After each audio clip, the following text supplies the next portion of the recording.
Boa noite. Que bom. Está todo mundo animado, né?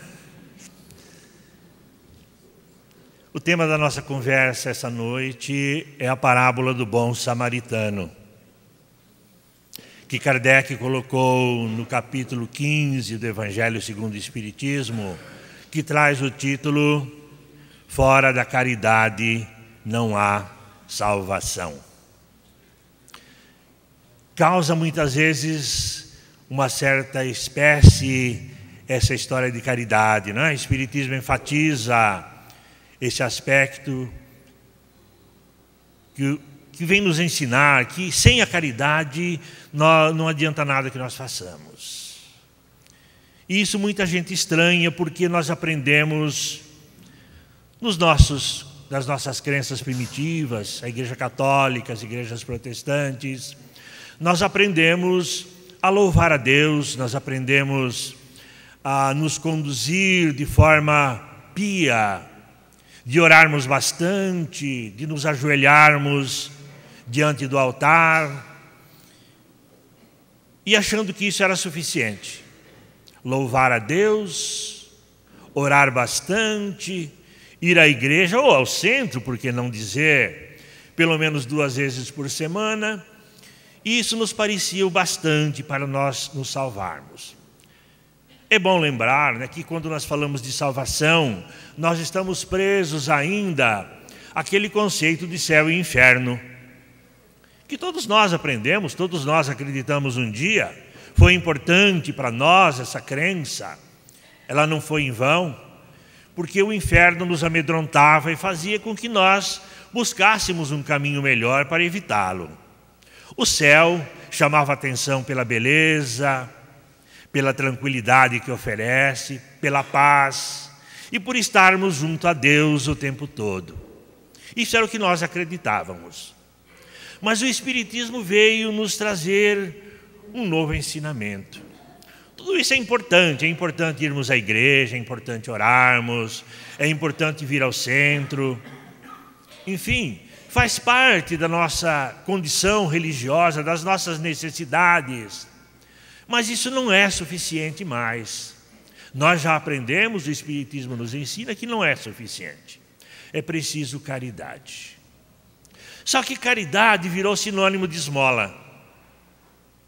Quando nós falamos em caridade, nós imaginamos dar alguma coisa para alguém. Um prato de comida, uma roupa usada, uma esmola. Isso é caridade, sem dúvida nenhuma. Ainda que para nós não represente nada, quem recebe muitas vezes precisa disso e acaba sendo beneficiado. Mas a caridade que o Espiritismo nos ensina é muito maior.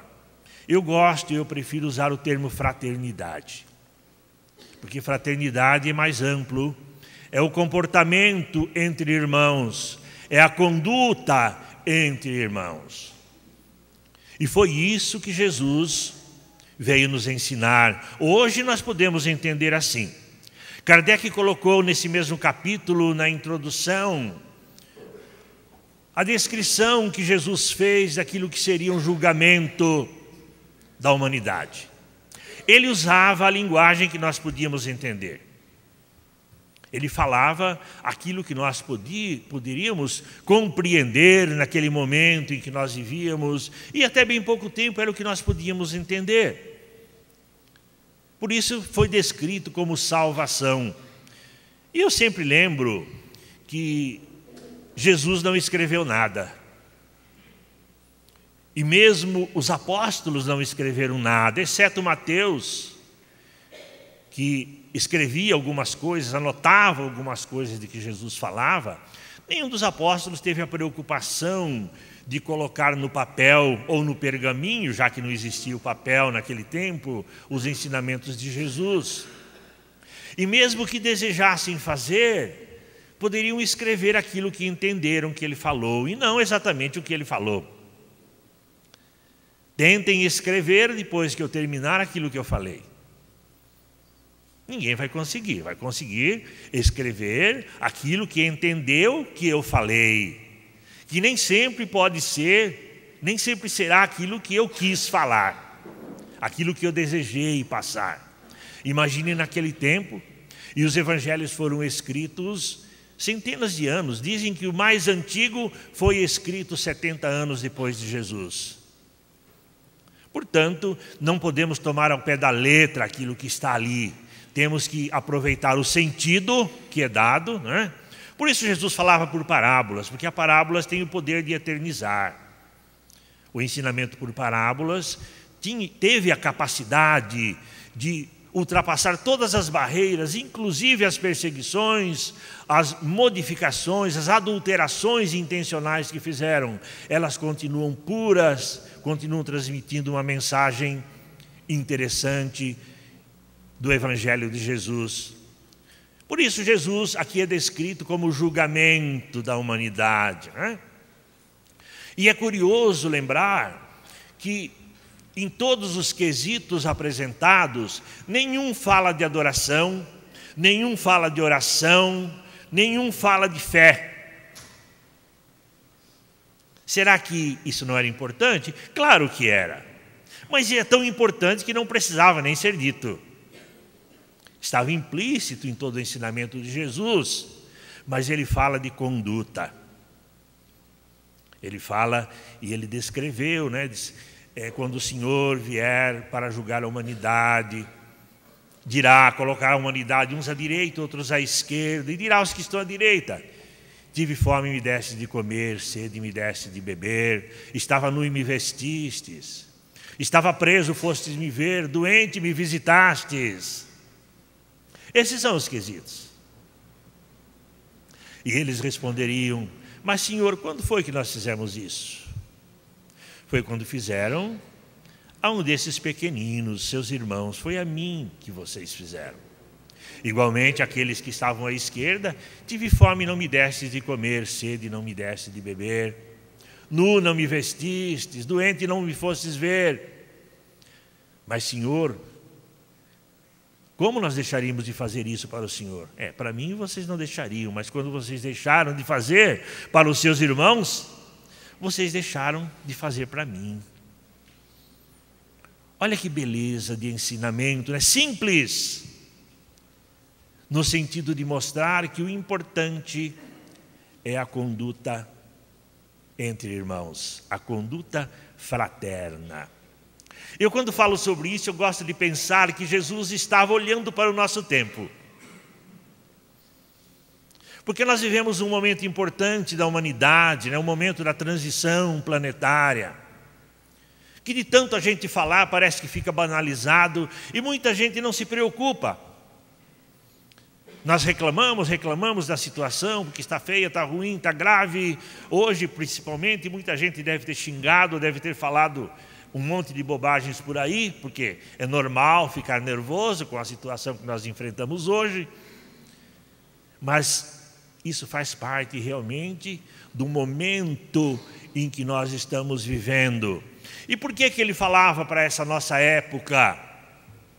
Porque se nós estamos entrando em um novo momento da humanidade, um mundo de regeneração, é preciso que nós rompamos todas as barreiras do egoísmo, as barreiras raciais, os preconceitos. É preciso que nós aprendamos a viver segundo esses ensinamentos de Jesus, para que nós possamos ser felizes. Ser salvo para nós, agora, é ter a oportunidade de ingressar nesse novo mundo. E se nós só poderemos fazê-lo se tivermos vivido segundo os ensinamentos de Jesus. Segundo esses ensinamentos maravilhosos de fraternidade. Por isso Kardec colocou: fora da caridade não há salvação. Fora da fraternidade não há salvação. E Jesus, mais uma vez, precisava ensinar por parábolas. E chegou a ele um doutor da lei. O doutor da lei, para aqueles que não sabem, né? Não era um advogado, não. Era um especialista nas leis judaicas. Era aquele homem entre os judeus que dominava todas as leis de Moisés especialmente os 10 mandamentos, e tinha também a função de julgar, de dirigir o povo na religião. E ele chegou para Jesus tendencioso e perguntou: mas mestre, o que eu devo fazer para herdar a vida eterna? Guarda os mandamentos, disse Jesus. Quais? Não matarás, não furtarás, não dirás falso testemunho. Enfim, repetiu todos os mandamentos que nós já conhecemos. Porque faz parte também da nossa vida, faz parte também da nossa crença, embora tenha sido dado para os judeus lá em Moisés, é a base da evolução humana. Todos os princípios fundamentais para que nós possamos ter uma sociedade harmoniosa estão contidos nesses 10 mandamentos. Examine e vocês verão que todos os nossos dissabores, todos os infortúnios pelos quais nós passamos, decorrem do desrespeito a esses mandamentos, a essas leis, que têm origem divina, segundo o Espiritismo reconhece. E conclui: ama teu próximo como a ti mesmo. Ama teu próximo como a ti mesmo. Aliás, Jesus, em um outro momento, enfatizou esse aspecto, né? Perguntaram também, um fariseu perguntou para ele: mestre, qual o maior dos mandamentos? Ele queria saber entre os 10 mandamentos, qual seria o maior. Não podemos nos esquecer que era uma plateia de judeus, né? Quase todos judeus, os apóstolos eram judeus, as pessoas que o questionavam eram judias. E Jesus disse: ama a Deus sobre todas as coisas. Natural, não é? Afinal de contas, sem Deus nada existiria, sem Deus nada teria sentido. E o segundo, semelhante a este: ama teu próximo como a ti mesmo. Simples, não é? Ama teu próximo como a ti mesmo.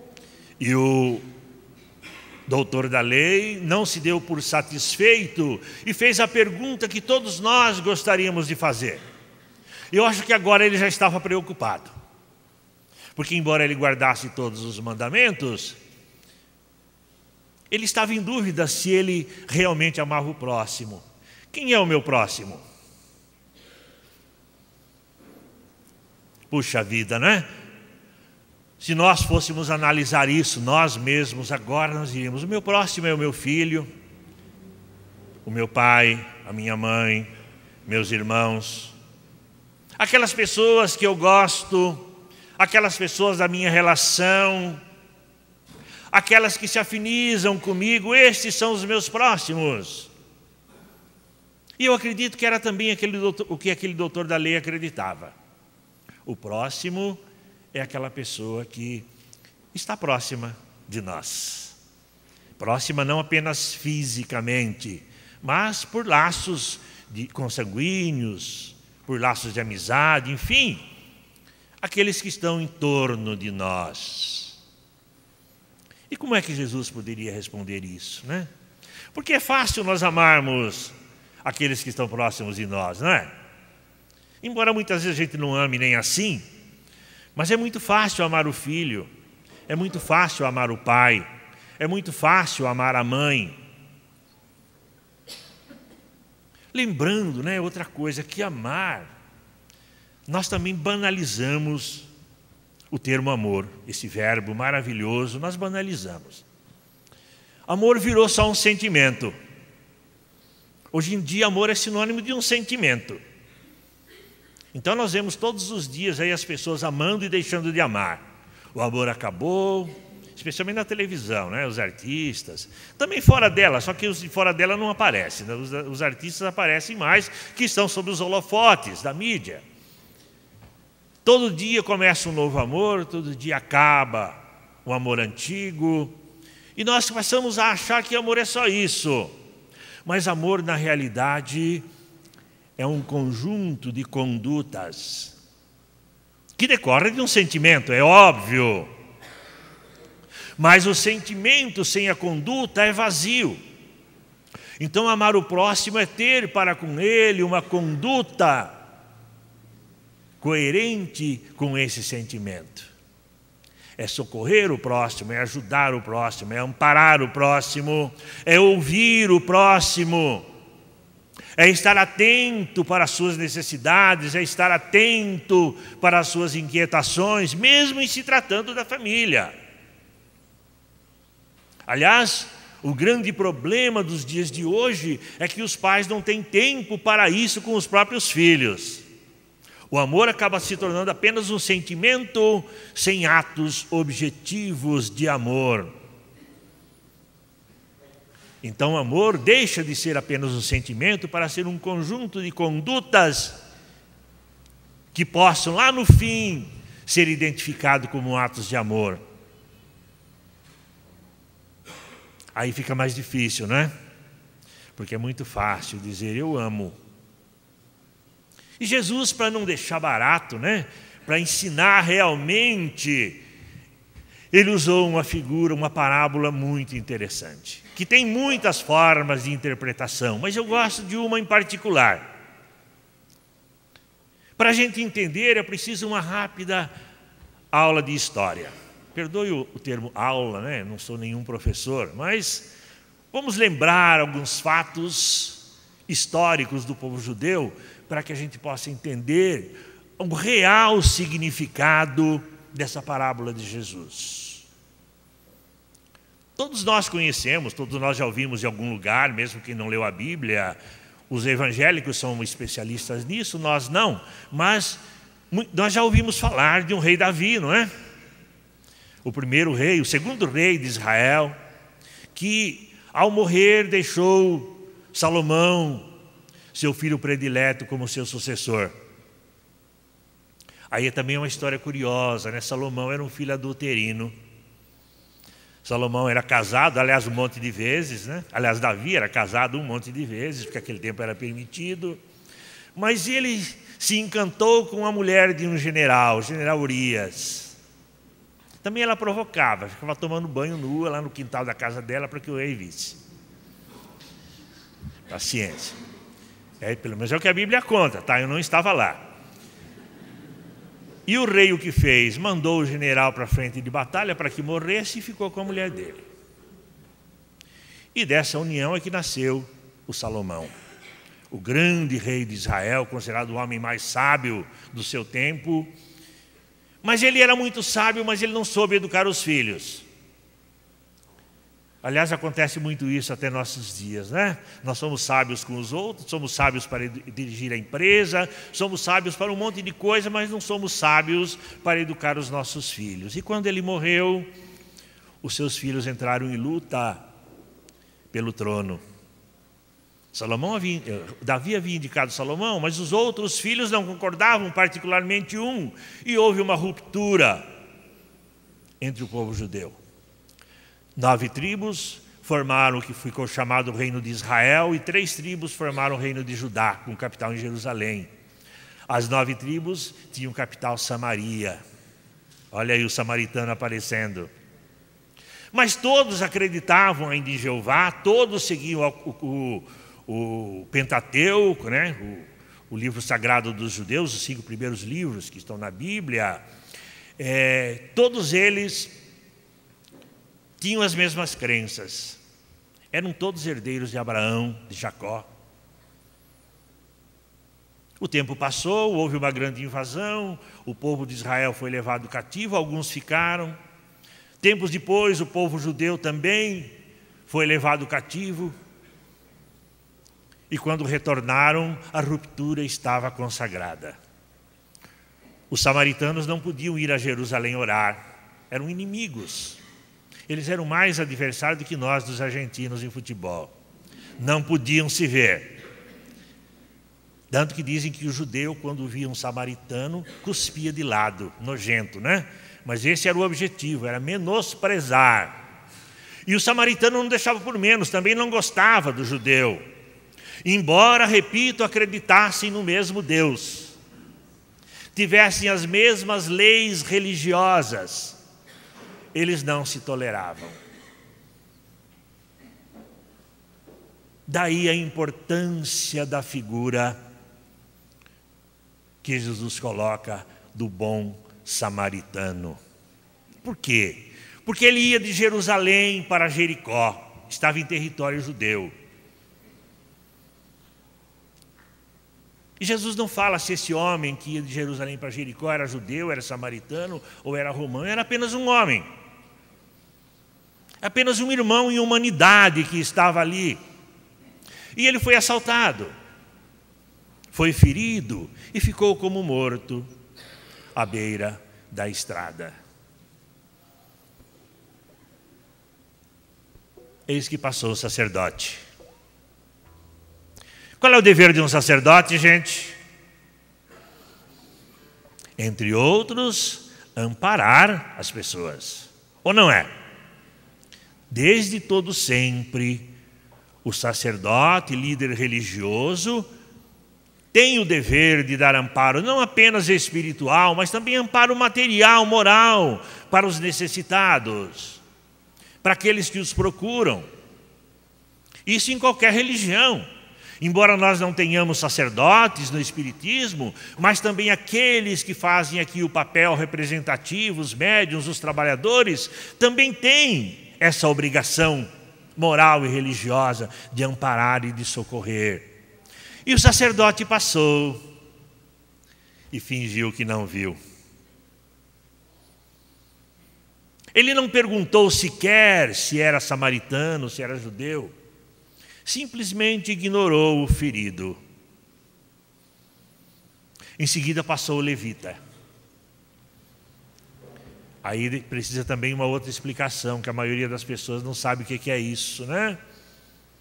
Levita era um indivíduo originário de uma tribo, a tribo de Levi, e que, embora não fosse sacerdote necessariamente, tinha as funções de trabalhar no templo. Eram os funcionários públicos dos judeus na época, porque eles tinham um governo teocrático. Então tudo estava ligado ao templo, tudo estava ligado à religião. E o levita tinha também por obrigação moral e até funcional, podemos dizer, de socorrer. E não o fez. Estava muito ocupado. Ninguém viu, eu vou fingir que não vi também. E passou de largo, segundo a descrição de Jesus. Em seguida passa o samaritano. O homem reles, o homem vil, segundo a visão dos judeus, o homem que não merecia nenhum respeito, nenhuma consideração, porque era originário de um povo corrupto, de um povo herege. Mas o samaritano se condoeu daquele homem. Parou, não ficou apenas soprando as feridas, falando palavras de estímulo, mas untou as feridas, pegou o homem, colocou sobre o seu animal, levou até a estalagem e pediu que cuidassem dele.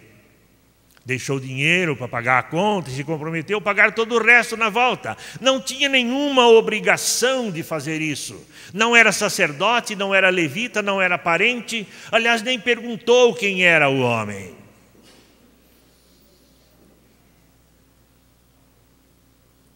Olha o grande exemplo, a grande diferença que Jesus quis enfatizar.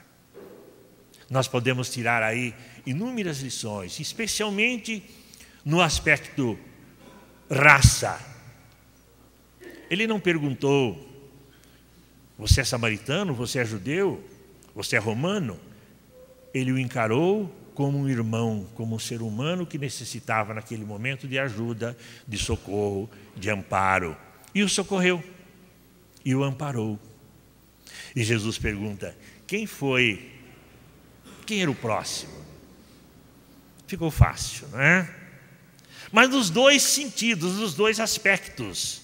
Por quê? O ferido também não perguntou: você é samaritano? Se você é samaritano, eu não quero a sua ajuda.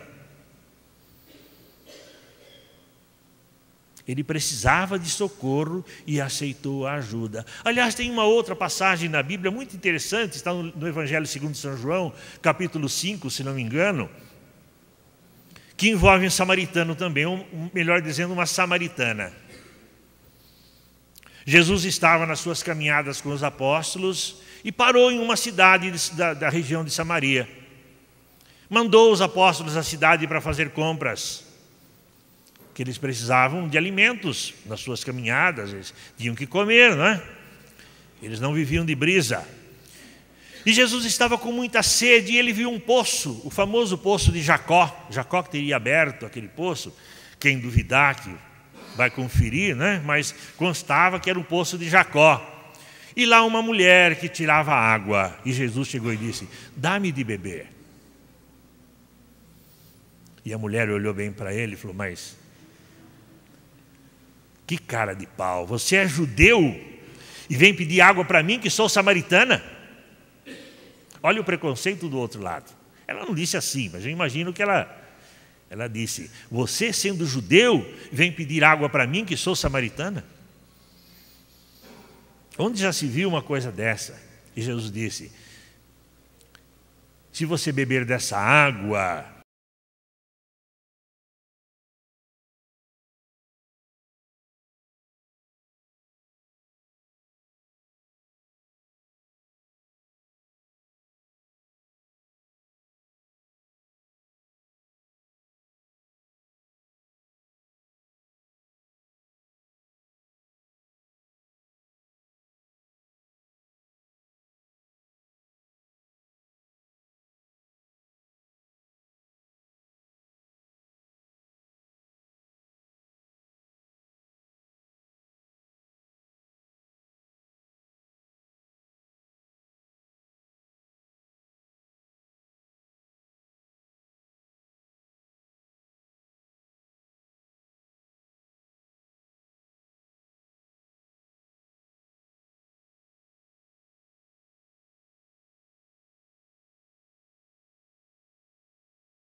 Parece que a anarquia governa, mas aí está a importância da nossa conduta, porque é nesse momento que nós podemos exemplificar o que nós somos.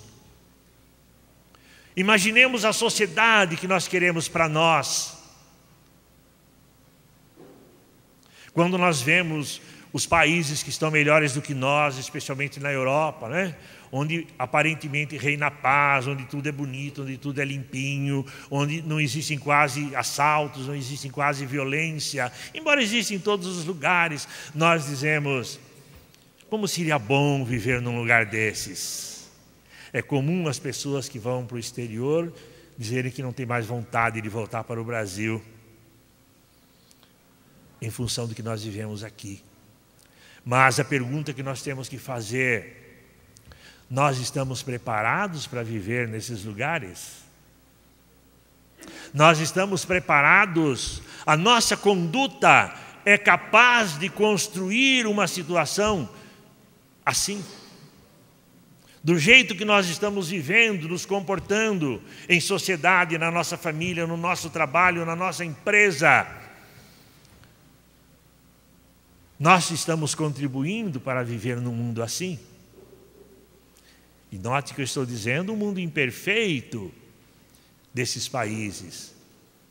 Será que nós estamos vivendo segundo esses princípios de Jesus para vivermos esse mundo melhor, o mundo de regeneração que nós esperamos, que nós estamos todos ansiando?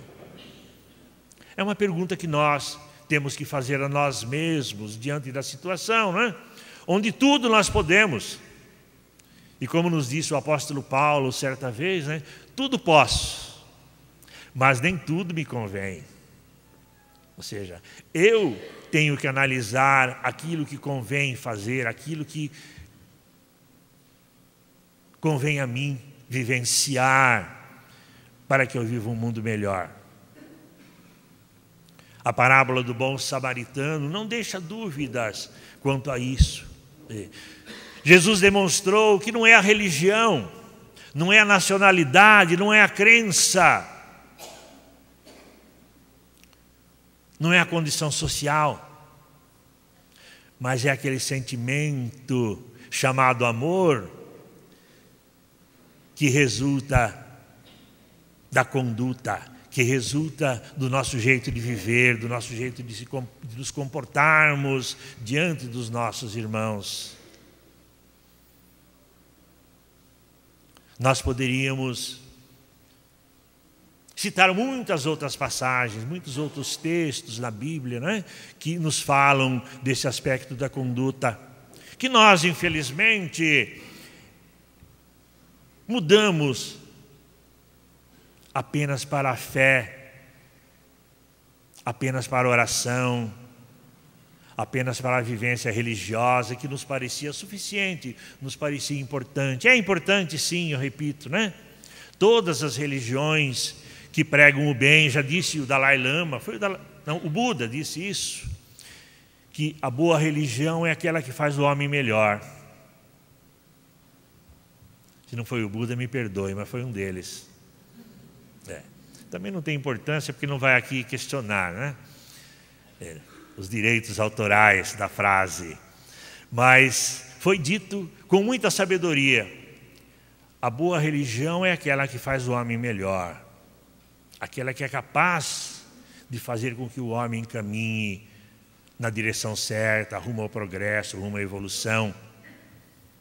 Porque nós fomos, segundo nos diz o Espiritismo, né, segundo nos ensina, criados simples e ignorantes para nos tornar perfeitos. Estamos muito longe da perfeição, sem dúvida nenhuma, mas já caminhamos bastante, já não somos mais aqueles seres primitivos que matávamos por prazer, matávamos por diversão. A guerra era o esporte preferido, abater o inimigo era uma glória. Nós hoje já sabemos que não devemos fazer isso, e a humanidade se conscientiza cada vez mais de que devemos nos afastar dessa conduta. E nós vemos particularmente na Europa hoje A Europa Ocidental, né, que viveu tantas guerras em um curto espaço de tempo, guerras fratricidas que mataram milhões de pessoas, hoje procurando viver harmoniosamente, conscientes de que a paz é melhor, conscientes de que a paz é capaz de propiciar o progresso, é capaz de propiciar a evolução, é capaz de propiciar o bem-estar que todos nós almejamos, enquanto que a guerra traz desarmonias. E nós estamos falando de guerra, mas podemos falar também do nosso comportamento com os nossos semelhantes. Se analisarmos os problemas que nós temos em casa, os problemas que nós temos com os vizinhos, veremos que muitas vezes decorrem de condutas tão simples, de condutas tão pequenas, tão banais, que poderiam perfeitamente ser evitadas e nós poderíamos viver mais felizes. Quantos casais se desarmonizam apenas por não concordar com uma opinião e uma discussão chega às vezes às vias de fato e no fim, se forem questionar e perguntar por que é que nós discutimos, e não saberão dizer onde começou a discussão, como foi que começou e por que que começou. É bom que nós vigiemos a nossa conduta, vigiemos os nossos pensamentos, vigiemos os nossos atos, para que nós possamos contribuir positivamente, harmoniosamente para a construção desse mundo melhor. Jesus, quando dava os seus ensinamentos, eu repito, ele não falava para aquele momento, ele falava para a posteridade, ele falava para todos os tempos, ele falava para nós, ele falava olhando para os nossos olhos. Quando ele disse lá da cruz, Pai, perdoa-os, eles não sabem o que fazem, ele dizia para nós isso, ele dizia de nós. Mas eles aprenderão. E aprender é colocar em prática, aprender é vivenciar. Amar o próximo como a si mesmo. Amar o próximo como a nós mesmos, não mais o próximo, mas entendendo por próximo todo aquele que diante de nós aparece necessitado, não apenas de bens materiais, mas necessitado de ser ouvido, necessitado de ouvir palavras amigas, necessitado de uma orientação para que possa se conduzir bem, mas também necessitado de amparo, de apoio, de socorro. Porque só assim nós estaremos aptos a responder para Jesus, quando for dito, tive fome e me destes de comer, sede e me destes de beber, nu e me vestistes, doente fostes me ver, preso me visitastes. E Jesus poderá nos dizer, quando fizestes isso, a esses seus irmãos pequeninos, foi a mim, foi para mim que fizestes. Que Jesus possa nos abençoar, nos envolver mais essa noite. Graças a Deus.